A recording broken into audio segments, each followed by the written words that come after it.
नमस्कार, आप देख रहे हैं अपना बिहार और आपके साथ मैं हूं विवेक। बिहार में कोरोना संक्रमण की रफ्तार काफी हद तक कम होने के बाद मुख्यमंत्री नीतीश कुमार ने अनलॉक 3 की घोषणा कर दी है। 23 जून से 6 जुलाई तक सभी सरकारी और निजी कार्यालय 100% उपस्थिति के साथ काम करने शुरू कर देंगे। बड़ी खबर इस वक्त की, सभी सरकारी और प्राइवेट ऑफिस खुलेंगे। इसके अलावा शाम 7 बजे तक सभी दुकानें खोली जा सकेंगी। अनलॉक 3 की शुरुआत हो चुकी है। सुबह 6 बजे से दोपहर 12 बजे तक खुलेंगे पार्क। इसके अलावा कई बातों में छूट दी गई है। पार्क और जैविक उद्यान को भी खोले जाने की बात है। अब पार्कों में मॉर्निंग वॉक करने वाले लोगों को काफी सुविधा होगी। हालांकि पूर्व की तरह अनलॉक 3 में भी रात 9 बजे से सुबह 5 बजे तक रात्रि कर्फ्यू लागू रहेगा। हालांकि मुख्यमंत्री ने अपने इस ट्वीट में लोगों से अब भी पूरी सावधानी और सतर्कता बरतने की अपील की है। तो सीएम ने ट्वीट किया है और लिखा है उन्होंने कि कोरोना संक्रमण की स्थिति की उन्होंने समीक्षा की है। 23 जून से 6 जुलाई तक सरकारी एवं गैर सरकारी कार्यालय 100% उपस्थिति के साथ काम करेंगे। दुकानें 7 बजे संध्या तक खुलेंगी। रात्रि कर्फ्यू रात्रि 9 बजे से सुबह 5 बजे तक होगा। पार्क और उद्यान 6 बजे सुबह से 12 बजे दिन तक खुलेंगे। चलिए, मुख्यमंत्री ने अपील भी की है कि आप सतर्कता के साथ रहें। बिहार में आज से वैक्सीनेशन का महाअभियान शुरू किया गया है। 6 महीने में 6 करोड़ लोगों को टीका देने का लक्ष्य है, यानी कि हर महीने 1 करोड़ और हर दिन तकरीबन 3,30,000 से ज्यादा लोगों को टीका लगेगा। बिहार में शुरू हुआ वैक्सीनेशन का महाअभियान। 6 महीने में 6 करोड़ लोगों को लगेगा टीका। कोरोना पर महाप्रहार कर दिखाएगा बिहार। कोरोना का टीका कार्यक्रम के शुभ आरंभ के लिए मैं माननीय मुख्यमंत्री बिहार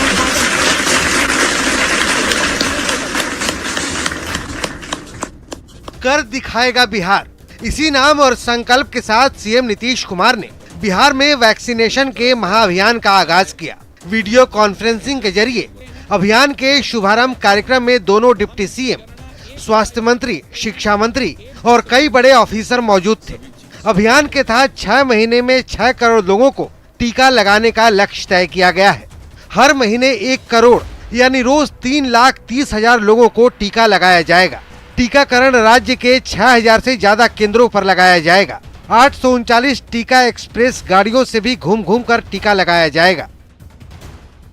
अभियान को हम लगातार उन क्षेत्रों में भी अनवरत चलाते रहेंगे। इसकी विशेष योजना बनी है टीका एक्सप्रेस। आपके द्वारा जिसका उद्घाटन किया गया वो टीका एक्सप्रेस की 839 गाड़ियां आज राज्य के गांवों में और शहर के मोहल्लों में घूम रही है। इसके अलावा टीका साला चल रहा है। आपको बता दें कि पिछले 6 महीने में बिहार में 1 करोड़ 36 लाख लोगों को टीका लग चुका है। ऐसे में वैक्सीनेशन का ऐसा अभियान कई लोगों के लिए चौंकाने वाला है। जिस पर सीएम नीतीश कुमार ने क्या कुछ कहा, ये आप सुन लीजिए। हम लोग कोई प्रचार प्रसार नहीं करते, लेकिन काम जरूर करते रहते हैं और केंद्र के गाइडलाइन का पालन करते हैं। और एक एक चीज यहाँ भी लोगों से राय विचार लेकर के विशेषज्ञों का हर प्रकार से कोशिश करते हैं कि लोगों को लाभ मिले, लोगों को में जागृति आवे। ये सब काम करते रहते हैं। और आप जान लीजिए, हम लोगों ने पहले दौर में कितने लोग जो हमारे बिहार के लोग बाहर प्रभावित थे, उन लोगों के लिए हम लोगों ने मदद की। उन लोगों को यहाँ आने पर हम लोगों ने किस तरह से मदद किया, हर प्रकार से मदद किया।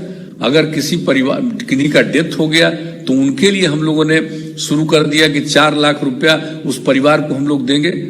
सीएम रिलीफ फंड से देते थे, अब तय कर दिया है कि हम लोग आपदा प्रबंधन के माध्यम से देंगे। सीएम और सरकार का संकल्प मजबूत है, मगर कोरोना तभी हारेगा जब टीका लगाने के साथ साथ हम आगे भी एहतियात बरतते रहेंगे।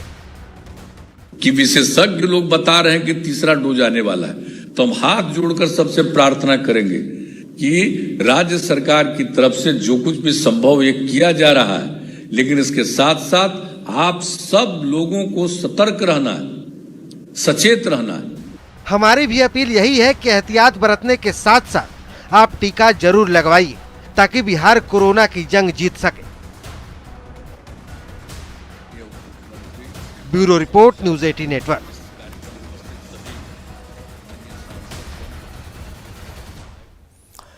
मोदी मंत्रिमंडल विस्तार की चर्चा गर्म है और इस बीच जेडीयू के राष्ट्रीय अध्यक्ष आरसीपी सिंह ने एक बार फिर दावा किया है कि मंत्रिमंडल में जेडीयू को जगह मिलेगी। हालांकि आरसीपी सिंह ने संख्या बल की बात को अव्यावहारिक बताया और इस बीच सीएम नीतीश के दिल्ली दौरे को लेकर अटकलों का बाजार गर्म है। हालांकि सांसद ललन सिंह ने तमाम अटकलों को खारिज कर दिया।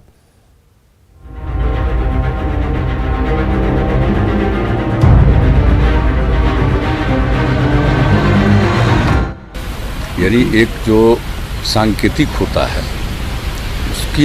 उसकी भागीदारी की कोई जरूरत नहीं। अगर भागीदारी करेंगे तो कोई प्रोपोर्शनल होना चाहिए। 2 साल पहले मोदी मंत्रिमंडल में हिस्सा लेने के सवाल पर सीएम नीतीश का यह बयान है। तब नीतीश ने सांकेतिक भागीदारी के आधार पर मंत्रिमंडल में जेडीयू के शामिल होने से इनकार कर संख्या के आधार पर भागीदारी की बात कही थी। 2 साल बाद एक बार फिर मोदी मंत्रिमंडल विस्तार की चर्चा गर्म है और जेडीयू इस बार उम्मीद लगाए बैठा है कि उसे मंत्रिमंडल में जगह मिलेगी।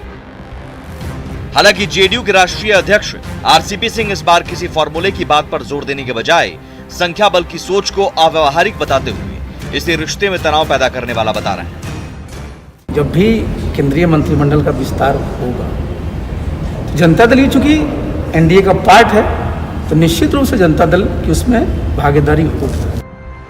हालांकि जेडीयू कोटे से कौन मंत्री बनेगा और क्या आरसीपी सिंह मंत्री बनेंगे, इस सवाल को आरसीपी सिंह ने नीतीश के अधिकार क्षेत्र की बात कहकर टाल दिया। तो देखिए, स्वाभाविक है कि भाई लोग अपने हिसाब से कयास लगाते रहते हैं, लेकिन निश्चित रूप से मैं कह दूं ये अधिकार हमारे नेता का है और वो जब भी निर्णय लेते हैं तो सबसे पूछ कर। आरसीपी सिंह के बयान पर विपक्ष जहां चुटकी ले रहा है, वहीं बीजेपी जेडीयू के मंत्रिमंडल में शामिल होने की बात तो कह रही है, लेकिन संख्या बल के आधार पर कुछ भी कहने से बच रही है। जिस अनुपात में हिस्सेदारी आदरणीय नीतीश कुमार जी ने मांगा था पिछली बार, इस बार बीजेपी देगी या नहीं देगी, अभी तक बीजेपी का केंद्रीय नेतृत्व इस पर कुछ नहीं कह रहा है। बिहार की भागीदारी बढ़े, लेकिन आरसीपी सिंह जी पिछले बार भी बंडी उंडी से आके दिल्ली पहुंच गए थे, लेकिन बिना मंत्री बने बिहार वापस आ गए। हालांकि उनके दल के 1 दर्जन सांसद बंडी उंडी से आके तैयार है मंत्री बनने के लिए। जब केंद्रीय मंत्रिमंडल का विस्तार होगा उसमें निश्चित तौर पे जदयू उसमें शामिल होगी। मंत्रिमंडल विस्तार पर चर्चा के बीच सीएम नीतीश मंगलवार को दिल्ली दौरे पर जाने वाले हैं। अटकलें हैं कि उनकी मुलाकात पीएम मोदी से हो सकती है। हालांकि जेडीयू सांसद ललन सिंह ने तमाम अटकलों को खारिज करते हुए कहा कि सीएम नीतीश आंख का इलाज कराने निजी यात्रा पर दिल्ली जा रहे हैं। अब कोई भी चीज को अटकलबाजी पर थोड़ी चलता है राजनीति। मुख्यमंत्री जी को दिल्ली जाना है, जो हम लोगों को जानकारी है कि वो अपने निजी यात्रा पर अपनी चिकित्सा के लिए दिल्ली जा रहे हैं। वर्तमान में जेडीयू के 16 सांसद हैं। ऐसे में संख्या बल के आधार पर 2 कैबिनेट और 1 राज्य मंत्री का दावा बैठता है। हालांकि 2019 में 303 सीटों के साथ बीजेपी अकेले पूर्ण बहुमत के साथ सरकार में आई। यही वजह है कि 2019 में सहयोगी दलों को बीजेपी ने मंत्रिमंडल में सांकेतिक हिस्सेदारी दी थी। लेकिन सवाल है कि 2019 में सांकेतिक हिस्सेदारी को ठुकराने वाला जेडीयू क्या इस बार सांकेतिक हिस्सेदारी में मान जाएगा या फिर संख्या बल के आधार पर जेडीयू को हिस्सेदारी मिलेगी। पटना से शैलेंद्र के साथ ब्यूरो रिपोर्ट, न्यूज़ 18।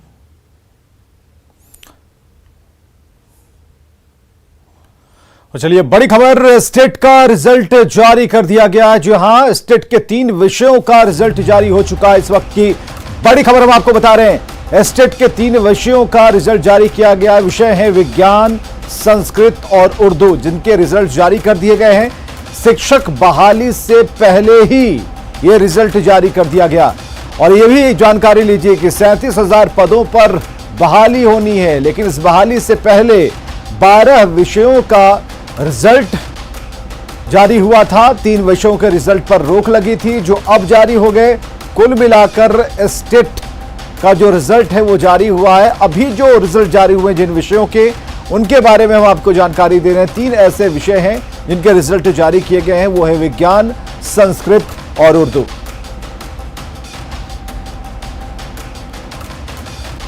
दिल्ली में बिहार वालों को अब एक और नया ठिकाना मिल गया है। दिल्ली में बिहार के तीसरे गेस्ट हाउस बिहार सदन का सीएम नीतीश कुमार ने उद्घाटन किया। अत्याधुनिक सुविधाओं से लैस बिहार सदन के साथ दिल्ली में बिहार का 3 गेस्ट हाउस हो गया है।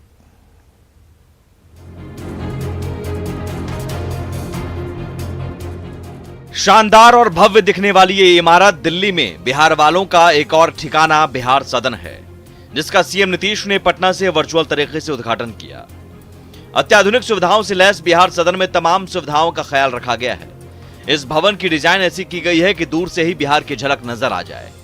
जान लीजिए बिहार सदन की खासियत। दिल्ली के द्वारका सेक्टर 19 में करीब 2 एकड़ में बना है बिहार सदन। लगभग 78 करोड़ रुपए से बनाए गए 10 मंजिल वाले बिहार सदन में 108 कमरे हैं। इसके अलावा इसमें राज्यपाल और मुख्यमंत्री के साथ वीवीआईपी के लिए 8 अलग अलग स्वीट्स हैं। कैबिनेट मंत्रियों के लिए 6 स्वीट्स भी बनाए गए हैं। इसमें विभागों के लिए अलग अलग कार्यालय भी बनाया गया है। बिल्डिंग के बेसमेंट और कैंपस में करीब 250 गाड़ियों की पार्किंग की व्यवस्था की गई है। परिसर में हरियाली का पूरा ख्याल रखा गया है। भूकंप रोधी बनाए गए बिहार सदन में सोलर ऊर्जा का उपयोग किया जाएगा। साथ ही पर्यावरण का ख्याल रखते हुए इसमें फ्लाई ऐश ईंटों का इस्तेमाल किया गया है। बिहार सदन के साथ ही दिल्ली में अब बिहार के 3 गेस्ट हाउस हो गए हैं। पहले से ही दिल्ली के कौटिल्य मार्ग में बिहार भवन और चाणक्यपुरी में बिहार निवास है। इस मौके पर सीएम नीतीश ने बताया कि क्यों दिल्ली में तीसरे भवन बिहार सदन की जरूरत पड़ी। दिल्ली में जो बिहार सदन का उद्घाटन हुआ है, और आप सबको मालूम है कि हमने इसके लिए कितने दिनों पहले से सोचा। जो हम लोगों का जो भी बिहार भवन सबसे पहले बना, बिहार निवास उसके बाद बना, लेकिन अब जिस तरह से लोगों के दिल्ली जाने की इच्छा बढ़ गई है और जिस तरह से लोगों का आना जाना होता है और जितने काम की ज़रूरत है, अब इन 2 भवनों से नहीं पूरा हो रहा था। इसके बाद हम लोगों ने यही सोचा कि इसके लिए हम लोगों को सोचना चाहिए, एक और अच्छा भवन बनना चाहिए, और ये जो 2 भवन पहले से बने हैं उसके लिए भी हमने सोच लिया है कि उसका और विस्तार करना है। वहीं बिहार सदन के साथ साथ बिहार के मुख्यमंत्री नीतीश कुमार ने सोमवार को करीब 1411 करोड़ रुपए की लागत से बनाए गए 21 विभागों के 169 भवनों का उद्घाटन भी किया। इसके साथ ही सीएम नीतीश ने 725.25 करोड़ रुपए की लागत से बनने वाले 12 विभागों के 73 भवनों का भी शिलान्यास किया। मुख्यमंत्री ने अररिया, मधेपुरा, बेतिया, किशनगंज और गोपालगंज के इंजीनियरिंग कॉलेज का उद्घाटन किया। साथ ही 5 सर्किट हाउस जो कि पटना, मोतिहारी, औरंगाबाद, लखीसराय में हैं, उसका भी उद्घाटन किया। दिल्ली से अमितेश के साथ bureau report, news 18। Darbhanga railway station पर पार्सल ब्लास्ट में हुए 4 दिन बीत चुके हैं, लेकिन यह मामला सुलझने के बजाय उलझता जा रहा है। अब तक हुई जांच के मुताबिक जो अहम जानकारियां मिल पा रही हैं वो ये है कि जिस सुफियान का नाम सामने आ रहा है उसके तार अब देश से बाहर यानी पाकिस्तान से जुड़ रहे हैं। लिहाजा दरभंगा स्टेशन पर 6 महीने का पार्सल डिटेल्स खंगाले जा रहे हैं।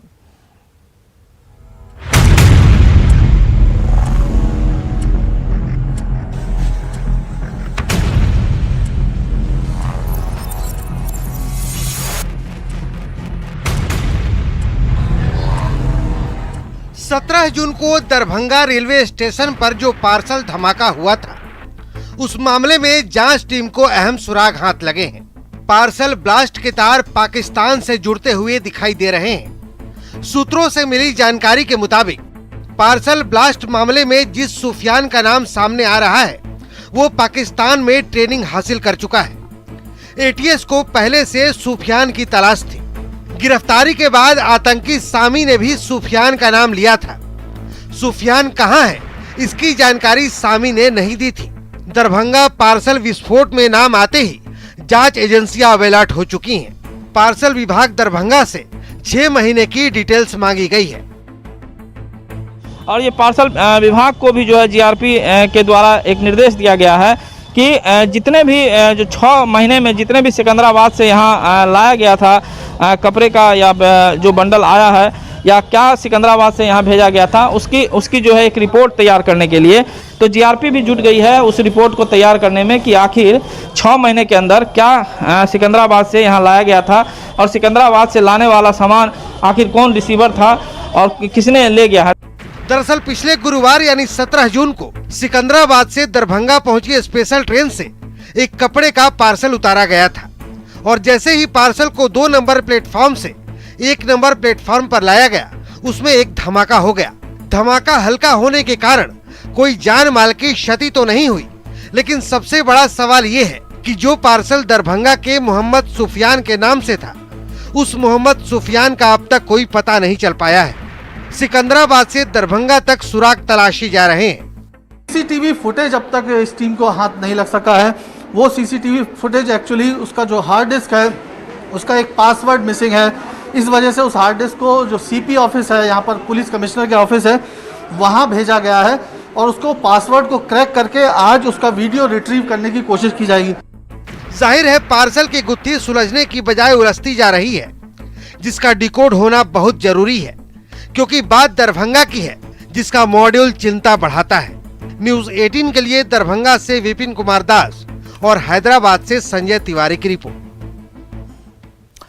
राजधानी पटना के रूपसपुर में देसी शराब की भट्टियां चल रही थीं, जिसे मद्य निषेध विभाग की टीम ने नष्ट कर दिया। शराब बनाने की खबर मिलने के बाद छापेमारी की गई तो वहां शराब की भट्टियां मिली और इसके बाद कार्रवाई शुरू हुई और भारी मात्रा में शराब जब्त करने के बाद उसे बहा दिया गया। साथ ही भट्टी को नष्ट भी कर दिया गया है।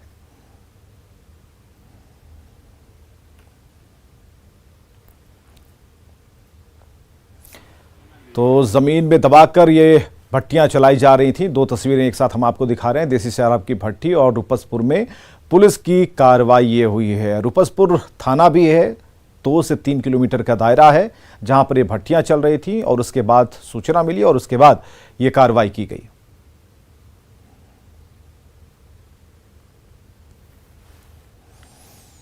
इधर आरा में सरेशाम बेखौफ अपराधियों ने हथियार के बल पर एक आभूषण दुकान से करीब 7 लाख के गहने लूट लिए।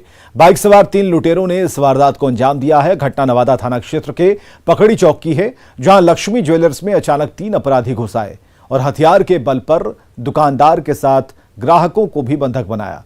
कानून जो दुकान था उसके शटर को बंद किया गया। कुछ देर बाद तीनों अपराधी आराम से गहने लूटकर चलते बने। 4 दिन पहले ही दुकान का सीसीटीवी कैमरा भी खराब हुआ था, जिसे दुकानदार ने रिपेयरिंग के लिए दिया था। हालांकि दुकान के बाहर लगे दूसरे सीसीटीवी कैमरे में भाग रहे बाइक सवार अपराधियों की तस्वीरें कैद हो गई हैं। पुलिस जांच में जुटी है।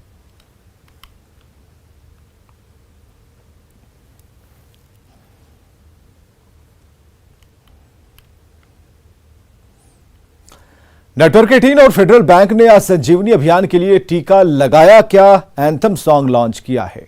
देश में आज से शुरू निःशुल्क टीकाकरण अभियान के मौके पर लॉन्च किए गए इस एंथम सॉन्ग को मशहूर कंपोजर शंकर महादेवन ने तैयार किया। 3 मिनट के इस एंथम सॉन्ग में लोगों को टीका लगवाने के लिए प्रेरित किया गया है। और आपको यह बताएं कि संजीवनी अभियान नेटवर्क 18 फेडरल बैंक की मुहिम है, जिसमें लोगों को टीका के लिए जागरूक किया जा रहा है और खासकर ग्रामीण क्षेत्रों में संजीवनी की गाड़ी लोगों को टीकाकरण के बारे में विस्तार से जानकारी मुहैया करा रही है, जिससे ज्यादा से ज्यादा लोग टीका लें। संजीवनी गाड़ी ने अब तक 13,000 किलोमीटर का सफर तय किया है। 256 गांवों में 1 लाख से ज्यादा लोगों को टीके के लिए प्रेरित किया है। नेटवर्क 18 की संजीवनी अभियान के ब्रांड एम्बेसडर अभिनेता सोनू सूद हैं। टीका लगाया क्या?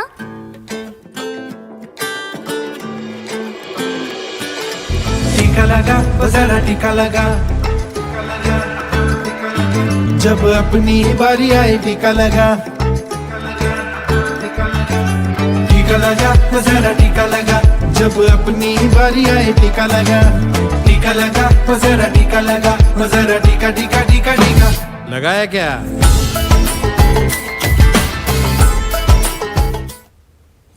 नेटवर्क 18 फेडरल बैंक संजीवनी गाड़ी भारत के कोविड प्रभावित जिलों में जा रही है। वैक्सीन के लिए जागरूकता फैलाने की हमारी इस मुहिम को आप भी अपना सहयोग दीजिए। आपको दिखाते हैं संजीवनी गाड़ी अब तक कहां कहां गई और आज कहां है।